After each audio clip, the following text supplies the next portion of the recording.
Hey there, folks. Welcome to another adventure in old code. I hope you're doing well. I hope you're having a great day. And if you're not, I'm sorry, but at least we can go through an adventure in old code together. And this should be particularly interesting because today's program is apparently called I Don't Know. So we'll have a look at this and see what it's all about.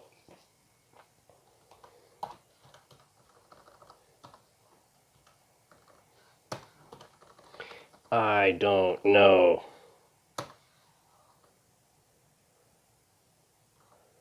Excellent. Okay, I don't know. Let's do this.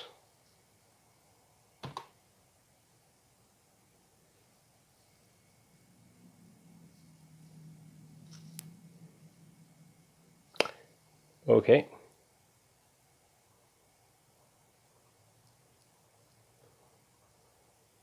Okay, hold on 1 second. I'm gonna fix something. Bear with me. Bear with me. We're gonna go to DOS box again. This time we're gonna exit out. I'm gonna clear this screen. And then we're gonna go to Quick Basic. Hopefully that will get rid of the flickering. Okay. Okay, now we will look at I don't know.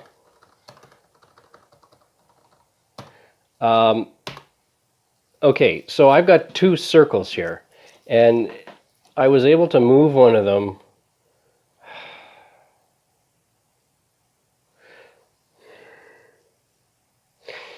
Sorry about the text there. Okay, and so I was able to move one of them by the arrow keys. I'm not sure what the object is, but I'm going to move this one on top of this one and see what happens. And it turns red. And press any key to continue. Did I win? I must have won.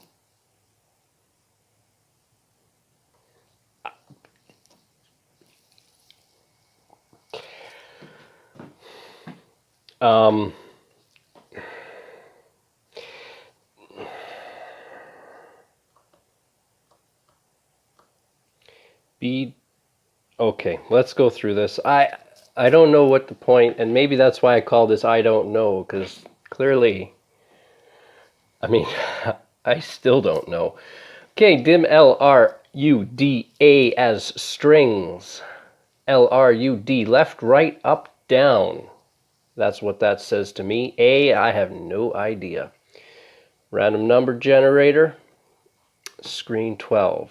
So again, this is 640 by 480 graphics. L equals CHR string 0 plus K. All right, this is a way of capturing the arrow keys.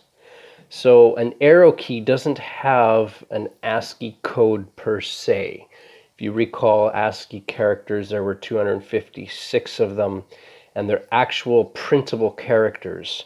And so to capture one of those printable characters, you can simply write the character in there using its ASCII code, but the arrow keys don't have ASCII codes.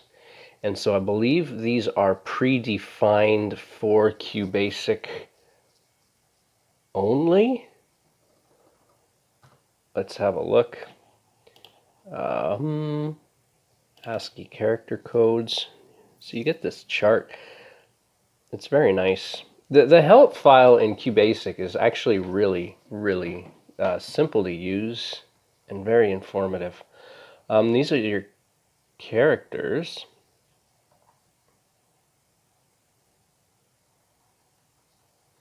You'll notice in these ones here, in brackets, they're kind of non-printable. You can see 27 is escape.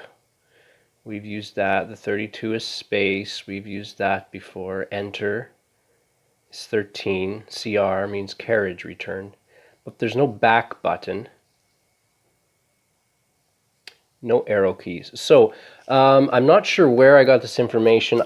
Well, I'm pretty sure that my teacher told me how to capture the left, right, up, and down keys. And that was, you do CHR string 0, and then you add K. So L, you recall, is a string. K is a character. That's a string. And CHR string of 0, that is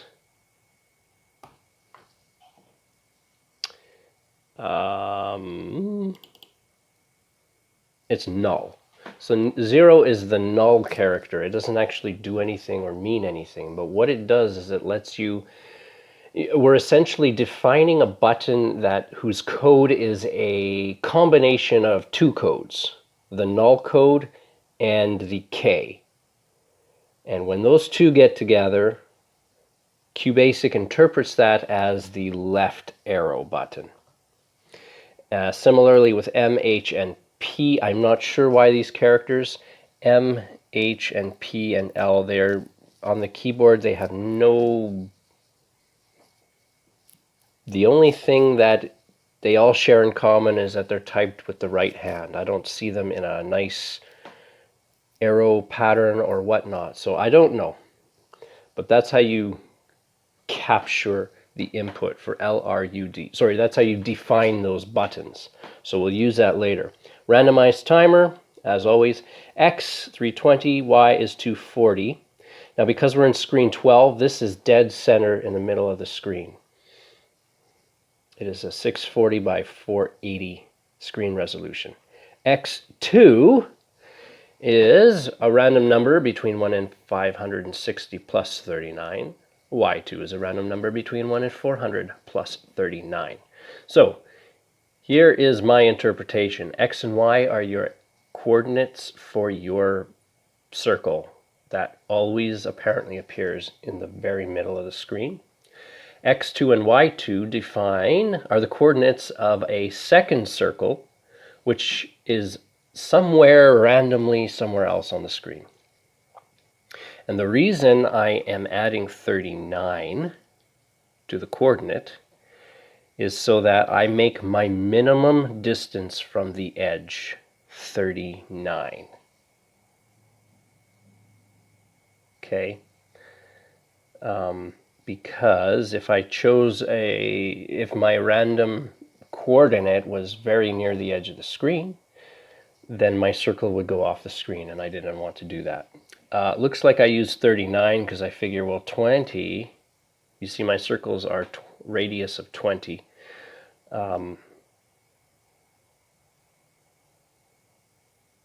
Yeah, it didn't need to be 39 because the diameter of the circle will be 40, and that's probably what I was thinking. Oh, the diameter's 40, so I gotta add 40 to both coordinates to keep it in the screen. But two things, that won't work.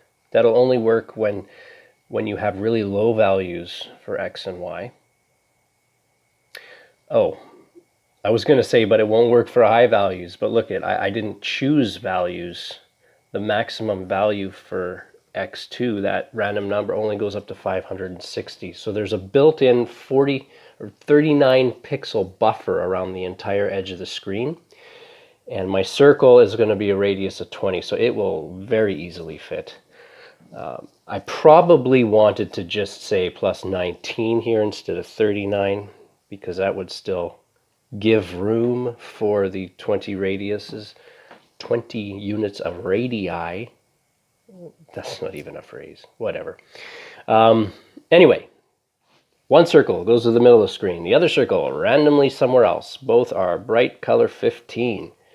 Remember the circle command. Circle center, 20 circle radius, and 15 is the bright white for the circle color. And then do. So every time through the loop, draw the circle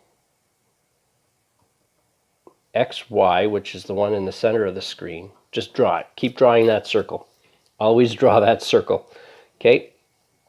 Then wait until I hit a key, and that is going to be put into A. So A now contains the key that you pressed.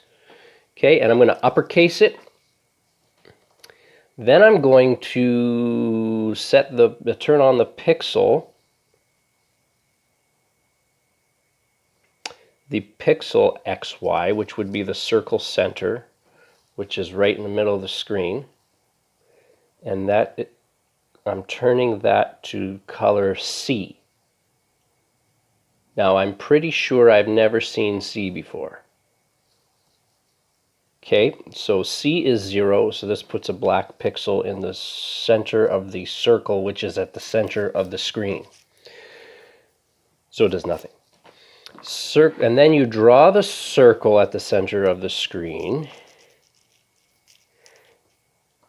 but this time in black, so that erases the circle at the center of the screen.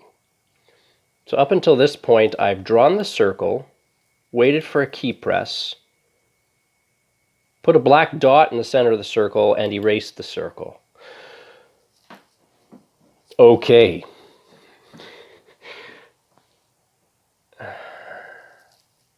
Oh, the select case. All right, this is awesome. We got some new stuff today. Okay, so the select case. This is your switch statement in your more C-like languages. But for those who don't know any other programming languages, this is basically a condensed, efficient way of writing multiple if statements. So you say, you look at the different cases. So A is what is the variable you're looking at. Okay, and then I'm defining all these things. So in the case that A, the button you pressed, was equal to L, that's what case L stands for. If it's the case that A was L, and remember L was defined as this funky dual fancy character, dual code thing that was the left key. So in the case that you pressed the left key, take X and subtract 1. Okay, that was a circle at the center of the screen. And similarly, if you pressed R for right, add 1 to X. If you pressed up, subtract 1 from Y. And if you press down, add 1 to Y. So this moves one of the circles. Now apparently, if I hit B, then C equals 1. Now remember, C is being used to set a pixel.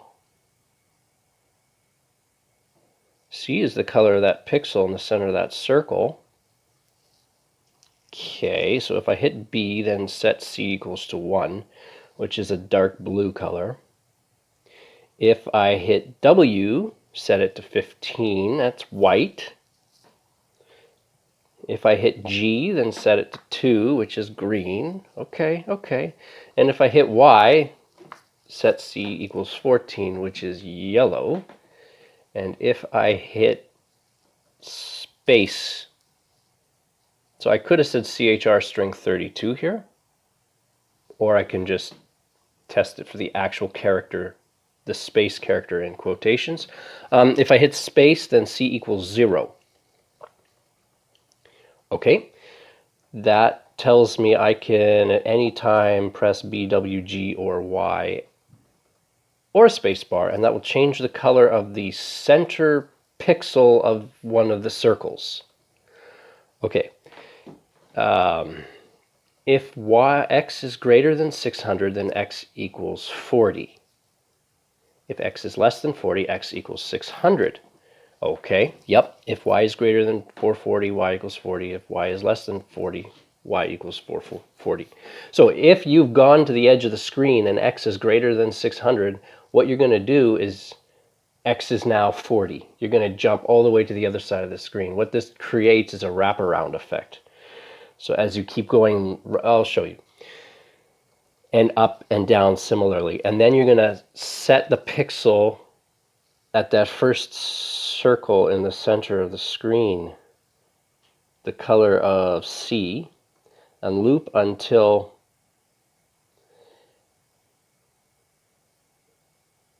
loop until the circles are basically on top of one another.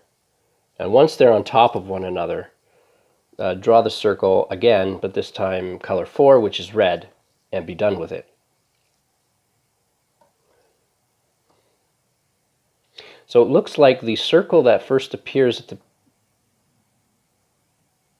center of the screen is the one I'm moving. And it leaves a trail of pixels. Let's see what happens here. So that is the one that moves. Now if I hit white, W, oh, look at me, I'm drawing, but because I'm erasing the circle behind me, it erases the line. Okay, now I'm gonna do G for green. Okay, so this is just me. What was the other one? Yellow? Oh, see, and now I've erased the the old circle. Now how will I ever stop this program? Oh, it seems like I won't. Okay, well, this is clearly something. It's kind of like an Etch-a-Sketch or something. What was the other value? Blue. I have this blue color, which you could probably barely see. I can barely see it. There we go. And I can hit space bar, and that will do black. Lovely. And I can erase. But colors only stay inside the circle, because every time through the loop I color the circle black to erase it. Okay, and I clearly can't exit out of this program until I'm dead on where the original circle was, but I can't get there because I don't know why. And this is another one of those things where I can't break out of the loop. Ay. Okay. Well, I'm just going to go back to the program really quick. What else can we do? I don't think there's a whole lot else we can do. I really don't know. What an aptly named program.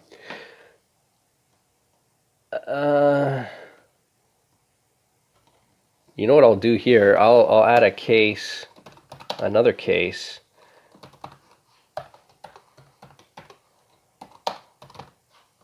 And I'll end if I hit escape. Oh, let's do the wraparound. Let's see that wraparound here. It's going to take me a long time to get there.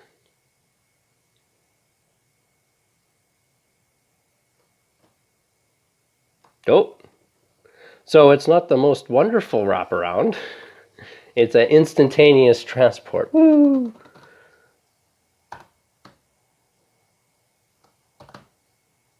And there we go. Okay, I don't know. I have no idea. You tell me. What was I doing? Oh. All right. Well, thank you for joining me in this adventure in old code. Have a nice day, and we'll see you next time.